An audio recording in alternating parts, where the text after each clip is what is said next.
Hello students, मैं हूं शाइना परमार और हम पढ़ रहे हैं गुप्ता एम्पायर। पहले हमने देखा कि गुप्ता एम्पायर में कितने महान राजा हुए हैं। अब हम देख रहे हैं कि उन राजाओं की वजह से गुप्ता एम्पायर में डेवलपमेंट कितनी हुई है। तो हमने सोशल डेवलपमेंट पढ़ लिया, अब हम पढ़ने वाले हैं इकोनॉमिक डेवलपमेंट। तो आर्थिकता ही हर एक राज्य की मजबूत नींव होती है। तो हम ये पढ़ेंगे कि क्या तरीका था उनका अपनी आर्थिकता को इतना स्ट्रांग करने का। तो उसमें हम ये भी देखेंगे कि एक्चुअल में उनके बिजनेस कौन कौन से हैं और उनका ट्रेड हो रहा है कि नहीं हो रहा है, उनकी करेंसी क्या है, कैसी करेंसी से सारा बिजनेस चल रहा है, तो किस तरह से वो अपने इस पूरे एम्पायर को स्ट्रांग कर रहे हैं। तो ये है गुप्ता एम्पायर का इकोनॉमिक डेवलपमेंट। इसमें सबसे पहले हम देखते हैं एग्रीकल्चर, खेती बाड़ी। तो हम ये पढ़ते हैं, देखो आज भी अगर हमारा देश स्टैंड ले रहा है तो वो खेती बाड़ी पे ही है डिपेंडेंट मेन। लेकिन बहुत बड़ी इंडस्ट्रीज खुल गई हुई हैं। हमने देखा कि इतनी बड़ी बड़ी इंडस्ट्रीज जिनके जो उन कॉपरेटर्स हैं वो कितने ज़्यादा कमाई कर रहे हैं, लेकिन फिर भी जो बेस है वो एग्रीकल्चर है हमारा। तो प्राचीन भारत है, उसमें तो सबसे मेन बिजनेस ही कौन सा रहा है, एग्रीकल्चर रहा है। तो एग्रीकल्चर के बारे में लिखा कहाँ है, बृहद संहिता में लिखा हुआ है।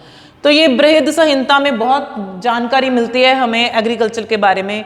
उन्होंने बताया है कि 3 तरह की फसलें उस समय तो मेन थी। जो इत सिंह है हमने पढ़ा, उसने कहा है कि चावल और जौ उनकी मेन फसल थी। जो कालिदास है वो कहता है ईख और धान, ईख यानी गन्ना, धान यानी चावल, ये उनके हमारे मेन फसलें थी। लेकिन इसके अलावा बहुत सारी फसलें जो गुप्त काल में जिनको बोया जाता था, जैसे चावल है, कनक है, अदरक है, आम के फल हैं, आम है, और वाटरमेलन जिसे हम बोलते हैं, तरबूज बोलते हैं, पंजाबी में हदवाना बोलते हैं। इसके अलावा कोकोनट जो नारियल है, पियर है, नाशपाती, ऑरेंज संतरा है, और ग्रेप्स अंगूर। इसके अलावा बहुत कुछ है, आड़ू है। ऐसी बहुत सारी फसलें जिनको बोया जाता था और जिनकी वजह से एक अच्छा उस समय का आर्थिक सिस्टम चल रहा था। तो ऐसी बहुत सारी फसलें अगर देश में ही हैं, साम्राज्य में ही है, तो बाहर से किसी से मांगने की जरूरत ही नहीं पड़ेगी। तो सबसे बेसिक नीड जो है एक इलाके की बेसिक नीड है भोजन, तो वो सभी गुप्त साम्राज्य में बोया जाता था। तो ये इसकी खासियत है, ये इसकी डेवलपमेंट है कि सिर्फ चावल और जौ यानी कि कनक में और चावल में ही ध्यान नहीं दिया जा रहा, इसके अलावा और बहुत कुछ बोया जा रहा है। अब ये माना गया है कि अलग अलग तरह की भूमि थी। अब वो सब हम पढ़ने वाले हैं बड़ी डिटेल में। अब देखें, वैसे तो बताया गया है कई जगह पे तो ये लिखा है 12 तरह की। अमरकोश जो है गुप्त साम्राज्य के बारे में जानकारी देने वाला मेन सोर्स माना गया, अमरकोश जो बुक है उसमें लिखा है कि 12 तरह की भूमि थी। लेकिन हम पढ़ने वाले हैं यहाँ पे 5 तरह की। पहली है क्षेत्र। क्षेत्र वो भूमि है, क्षेत्र जिसे हम पंजाबी में क्षेत्र बोलते हैं। क्षेत्र वो भूमि है जो वो उपयुक्त भूमि है, बिल्कुल फर्स्ट क्लास भूमि है, उपजाऊ भूमि है, जहां पे हमने फसल बोनी ही बोनी है। दूसरी है वास्तु। वास्तु जिसे वास भी कहा गया, वास जहां पे लोग रहते थे, दूसरी तरह की भूमि ये है। तीसरी है खिल, जिसे उसर भी कहा गया है। ये फ्री लैंड है, यहाँ पे कुछ बीजते नहीं है, लेकिन जैसे हम गाँव में देखते हैं कुछ जगह खाली छोड़ी हुई है तो वहां पे लोग कोई फंक्शन कर लेते हैं या कुछ भी ऐसा, तो वो खिल है। आगे है अप्रहत।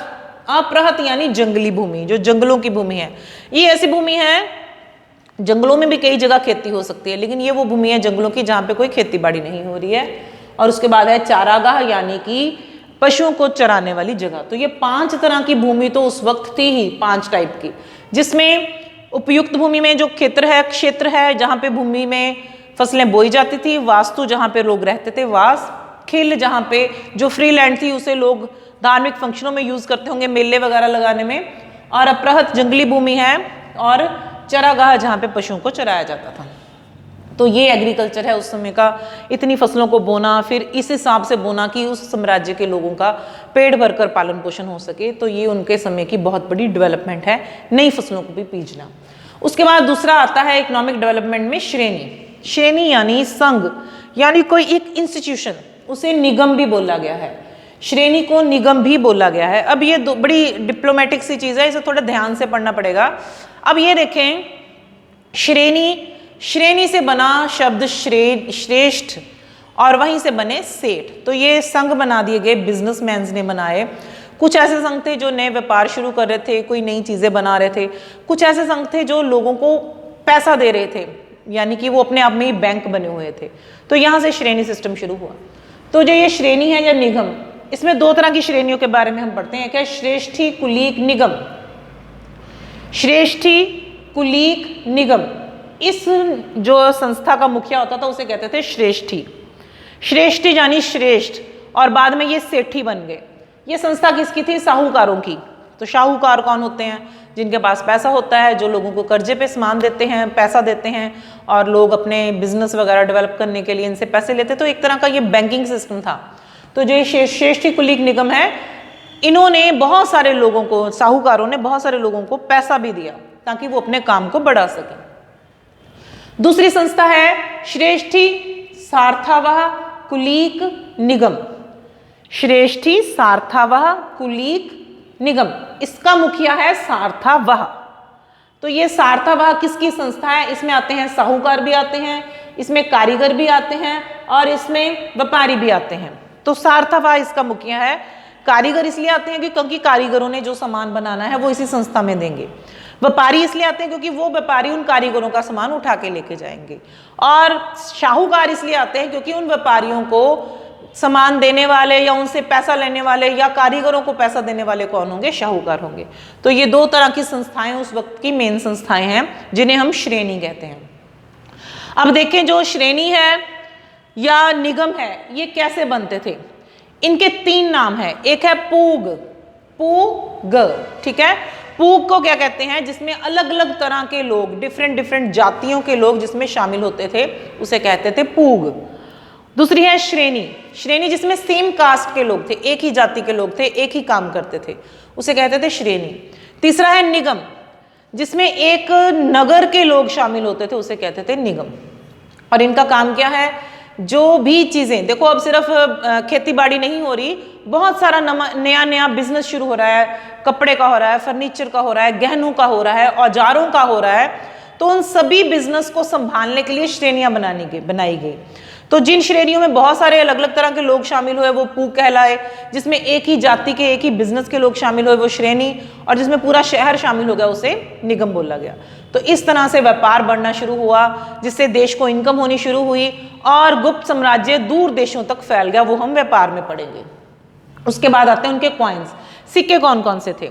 सिक्के थे उनके पास सिल्वर, गोल्ड एंड कॉपर। तीन तरह के सिक्के हैं। गोल्ड के बहुत सारे कॉइन्स मिले हैं, सिल्वर के भी सिक्के मिले हैं, तांबे के भी सिक्के मिले हैं। हमने देखा भी है, चंद्रगुप्त ने शकों को हराने के बाद वहां पे सिल्वर कॉइन्स भी चलाए हैं।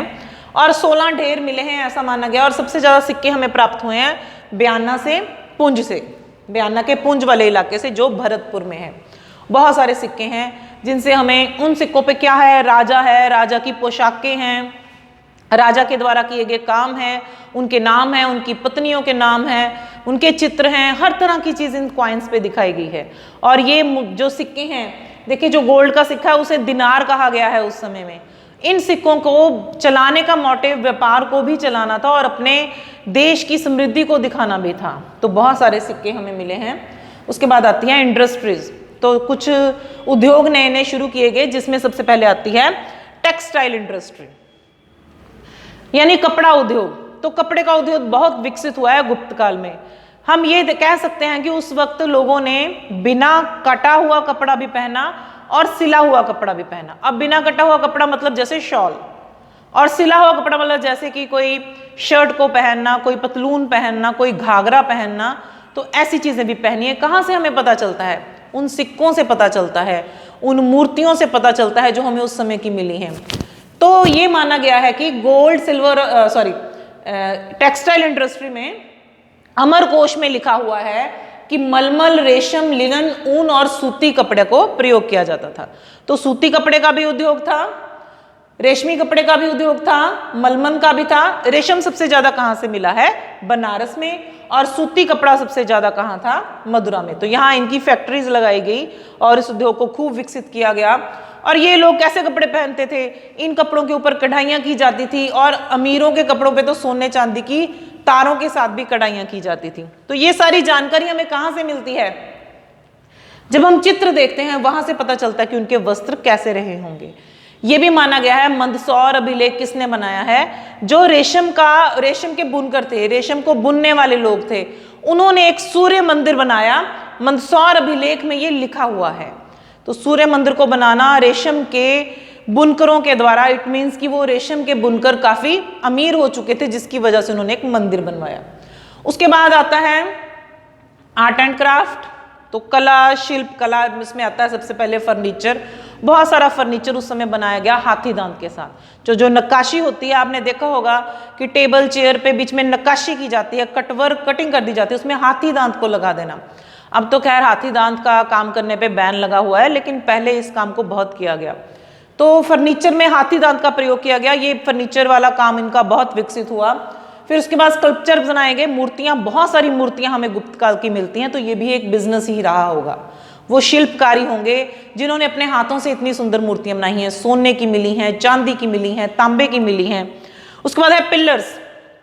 तो मेहरौली का लौह स्तंभ मैंने पढ़ाया है आपको। तो ऐसा एक पिलर जिसका अभी तक भी शाइन खराब नहीं हुआ है, चमक रहा है अब तक। तो इस तरह पता चलता है कि इस तरह का कुछ ना कुछ आर्ट एंड क्राफ्ट का काम होता था जो बहुत ही विकसित था। तो जो लौह स्तंभ है या इसके अलावा जो रॉक एडिक्ट्स हैं, ये सारी शिल्प कला ही है। उस समय बनाए गए पिलर्स, टूल्स, औजार, बहुत सारे औजार सोने चांदी के भी बनाए गए, सिर्फ तांबे के नहीं बनाए गए। बहुत सारे ऐसे औजार हैं जो सोने चांदी में बनाए गए हैं। और इसके अलावा उन औजारों का प्रयोग बहुत जगह पे किया गया है। और कुछ औजार तो ऐसे हैं जिन्हें सिर्फ डेकोरेशन के लिए बनाया गया है। तो ये भी एक उद्योग रहा होगा उस वक्त। उसके बाद है ज्वेलरी। आभूषणों का तो पूछो ही मत, इतने आभूषण मिले हैं और वो सब सोने चांदी के बने हुए आभूषण है। कीमती पत्थर हैं, हीरे जवाहरात हैं, मोती हैं, बहुत कुछ है। वो गुप्त काल की एक ऐसी समृद्धि वाला समा है जिसमें हमें बहुत सारा ऐसे आभूषण मिलते हैं। और हम पेंटिंग्स में भी वो आभूषण देख सकते हैं। हम वो उन कॉइन्स के ऊपर जो चित्र बने हैं उनमें भी वो आभूषण देख सकते हैं। हर तरह का आभूषण है, ज्वेलरी जिसे हम बोलते हैं। सर से लेके पांव तक हर तरह का आभूषण उस वक्त बनाया गया है। उसके बाद है टैक्स। तो टैक्स भी जनता पे लगाया जाता था। तो गवर्नमेंट का एक सोर्स था टैक्स इकट्ठा करना भी। तो वो डिपेंड करता था कि भूमि कैसी है। 1/4, 1/5, 1/6 टैक्स भी लिया है भूमि कर। भूमि कर के अलावा और भी कई टैक्स थे, जैसे सिंचाई कर। तो खेती बाड़ी में सिंचाई करने के लिए सरकार की तरफ से भी मदद की गई है। झीलें बनाई गई हैं। और हमने सुदर्शन झील के बारे में पढ़ा है, मौर्य काल से पढ़ते हैं, गुप्त काल तक उसकी मुरम्मत होती रही है और वो सिंचाई के लिए प्रयोग हुई है। तो जो टैक्स है वो सिंचाई कर भी है, भूमि कर भी है, नमक कर भी है। और ऐसे जो art and craft, textile industry है, यहाँ से भी टैक्स लिया जाता है। दोनों तरीके से लिया जाता है, क्वाइंस में भी और वस्तु के बदले में वस्तु भी। ये भी माना गया है कि कौड़ियों से भी वो टैक्स प्रयोग किया जाता था, लिया जाता था। तो डिपेंड करता था कि किस चीज़ का कितना टैक्स है। तो टैक्स भी उनकी आर्थिकता को बढ़ाने में काफ़ी हेल्पफुल रहा है। और लास्ट है ट्रेड एंड कॉमर्स। ये लास्ट नहीं है, ये बड़ा ही इंपॉर्टेंट है। तो ये ट्रेड एंड कॉमर्स जो है, इसमें देखने वाली बात क्या है कि उनका व्यापार कहाँ तक विकसित हुआ। देखिए उनकी कुछ बंदरगाहें हैं बड़ी महत्वपूर्ण। एक है ताम्रलिप्त, बड़ी महत्वपूर्ण बंदरगाह है ताम्रलिप्त, बंगाल की तरफ। दूसरी है हमारे पास भृगु कच्छ, जिसे भड़ौच भी कहते हैं। ये वेस्ट साइड पे है, वेस्ट में, और वो है हमारी ईस्ट में, ठीक है, ताम्रलिप्त ईस्ट में। तो ये जो भड़ौच कच्छ, भृगु कच्छ है, भड़ौच की बंदरगाह, यहाँ से भी बहुत विदेशों से व्यापार हुआ है। और ये जो ताम्रलिप्त है, इसके साथ, इसकी वजह से चाइना से और श्रीलंका से, जावा, सुमात्रा से व्यापार हुआ है। ये माना गया है कि लंका तो बीच में एक मीडिएटर था, सीधा व्यापार चाइना से भी किया जाता था। तो बहुत सारे इलाके हैं, ताम्रलिप्त इनकी मेन बंदरगाह है। बहुत सारे इलाके हैं, लंका, इंडोनेशिया, चाइना, जावा, सुमात्रा, इन जगह से व्यापार किया गया। और लंका को मेन कॉमर्स का सेंटर माना गया है, जहां से हमारा सामान इधर उधर जाता था और हमारी चीज़ों की डिमांड बढ़ती थी। ज़्यादातर भारत से विदेशों में क्या भेजा गया, मसाले। तो भारत के मसाले बहुत मशहूर थे। काली मिर्च का बहुत निर्यात हुआ है। एक लंबे समय तक भारत ने विदेशों में काली मिर्च भेजी है। और साउथ इंडियन हिस्ट्री में जब हम पढ़ते हैं तो वहाँ पे हम ये भी देखते हैं, इसे ब्लैक गोल्ड भी कहा गया है, यवन प्रिय भी कहा गया है। इतनी महत्वपूर्ण है जो काली मिर्च है। तो जो लंका है, इसे सिंहल द्वीप कहा गया है, सिंहल द्वीप। तो इसका भी बहुत महत्व है। तो विदेशों से बदले में सोना चांदी वगैरह लिया जाता था, उसका आयात होता था। खुशबूदार चीज़ों का आयात होता था, भारत से मसाले ज़्यादातर भेजे जाते थे। तो भारत व्यापार विदेशों से गुप्त काल में अपना डेवलप कर चुका था।